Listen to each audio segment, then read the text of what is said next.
So we look at the Titans. This is a team that's definitely trying to find their identity.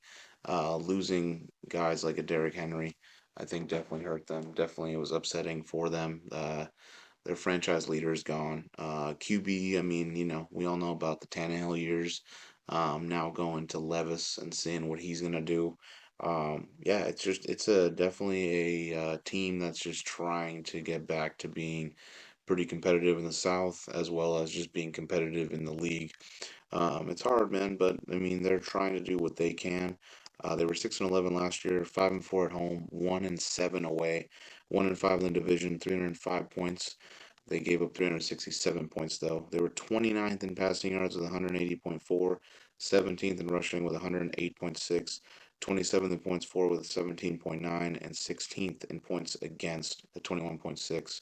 So while they did give up a lot of points, their defense was mid. So offense wise, it was terrible. I think this offseason they were able to kind of understand that hey, we our focal point is we need to score more points, and Tennessee definitely has the ability of scoring a lot more points. Defensive wise, I mean, I think they could be okay, but again, this is a team that's just trying to compete again. But when I look at the depth chart of this team, definitely you see the youth, man. They're running a three wide receiver, one tight end set in offense. You start out with a great draft pick they got in the first round, seventh overall, J.C. Latham. I think he's going to be great. I think he's got a lot of potential to showcase the talent. Definitely, I do believe that um, they will benefit from drafting offensive line right now, build a wall and then just build around and try to get weapons. I think they're starting on that end, and I mean honestly, that's a good start to them. Definitely build now, build a solid offensive line and carry on with that. And like I said, they can be extremely explosive in the future if these all pan out. Left guard is Skronsky, who's young, just got drafted last year. He's got a lot of upside, I believe. I think again a guy that can be pretty elite. Center, they did sign Lloyd Cushenberry, who I thought was a great sign. He was number 5 on the center list. Had a great time in Denver. Definitely was a huge leader, and definitely was a impactful player that people again were not really aware of. So I think having him in there, that's great veteran leadership for this offensive, very young offensive line, who I think can be pretty decent. Radins is the right guard. He's a young guy trying to develop, trying to be better. Definitely one of the oldest members on the offensive line, which is crazy because his offensive line is insane, and he's only 26. And insane, I mean by the youth. Radins can be somebody. And then right tackle Petit Frere, he's young.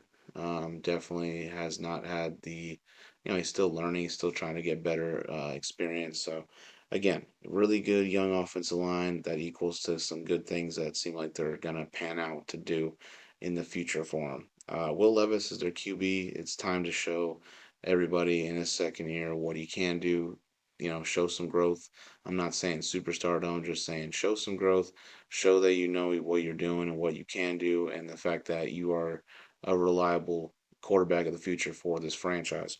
With the wideouts, you do have Calvin Ridley, which they signed from Jacksonville. I think that's a great find for him.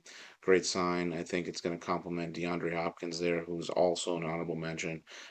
Two guys that, at one point was one of the top receivers in the game. Calvin Ridley could be a stretch, but at the same time, he had some great years, definitely. Atlanta, he had a great year.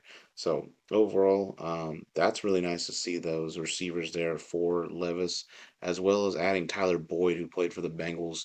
Didn't get the opportunity to really shine because of his slot thing, and having T Higgins, Jamar Chase. There was a lot of people to kind of put together numbers, but I think he's gonna be solid. I think he's gonna have around the same numbers as he was in Cincinnati because of Hopkins and Ridley, but I think he's still going to be pretty reliable. It's great for Levis for him to have these kinds of guys, so give it up for them for that.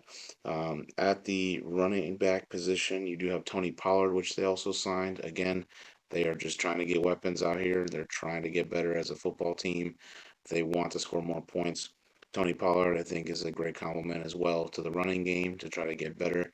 It is a downgrade from Derrick Henry, I would say, but at the same time, he's still young. He can still give you 1,000 rushing yards. I mean, there's that, and he's honorable mention.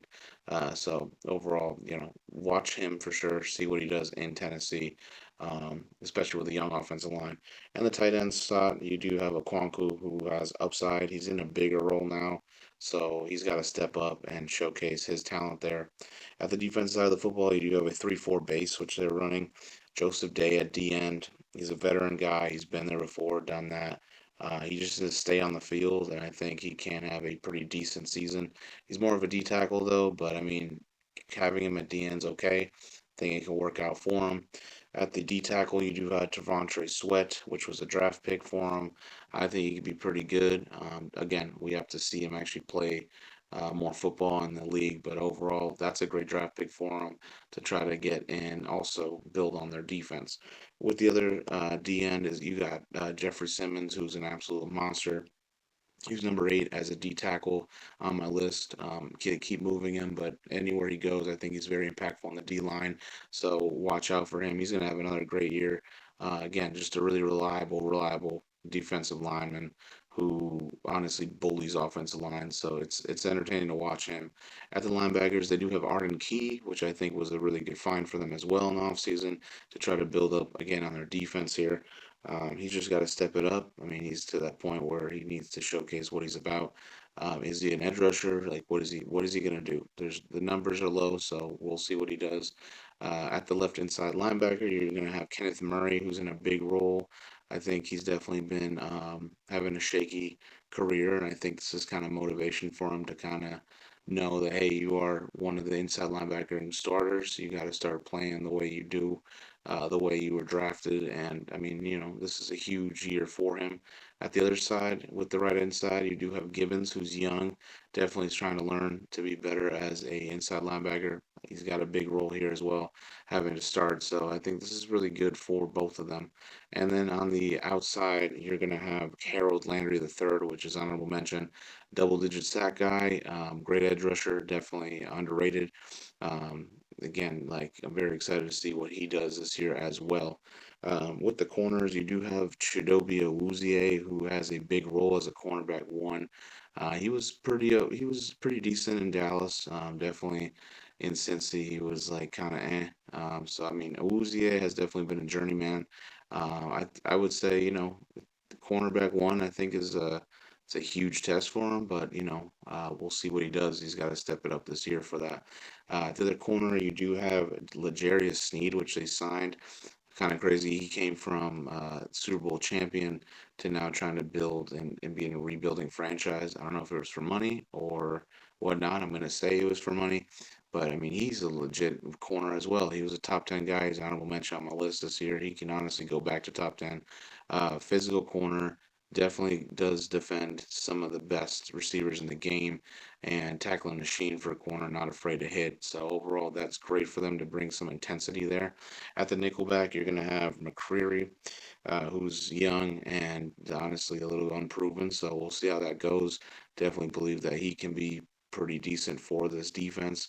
At the safeties, I think they got some good safeties. They got Quandre Diggs, that's a free safety. He's a veteran, presence, leadership, still reliable at his age. Definitely going to get you what you need with tackles and interceptions and forced fumbles and whatnot. So that's a good find for him. And then at the strong, they have Amani Hooker, who's young. He has solid upside. He's definitely getting better, and he can definitely help this Tennessee Titans defense. With the special teams, you're going to have Nick Folk, who's number 9 on the kickers list, veteran, been doing this forever. Definitely has had his lowlights, but he's had some highlights. He's on the high right now, so that's good for him. Punter, I mean Stonehouse, pretty solid. He's been, or Tommy Townsend, excuse me, Tommy Townsend, pretty solid. Definitely a guy that has showcased some good talent there. And then kick returner, you do have Jackson, who's young, and like I said, we'll see how it goes.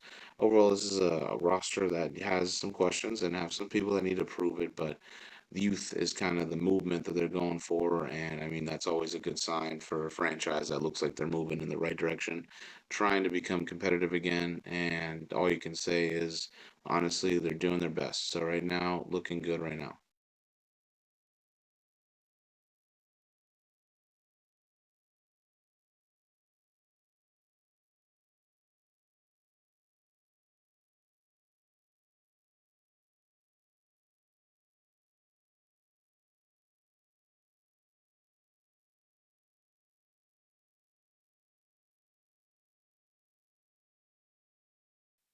When you look at this Titans schedule, they definitely have a decent amount of games where they're just a lot of playoff teams. So this is going to be a tough schedule for them. It's no doubter there.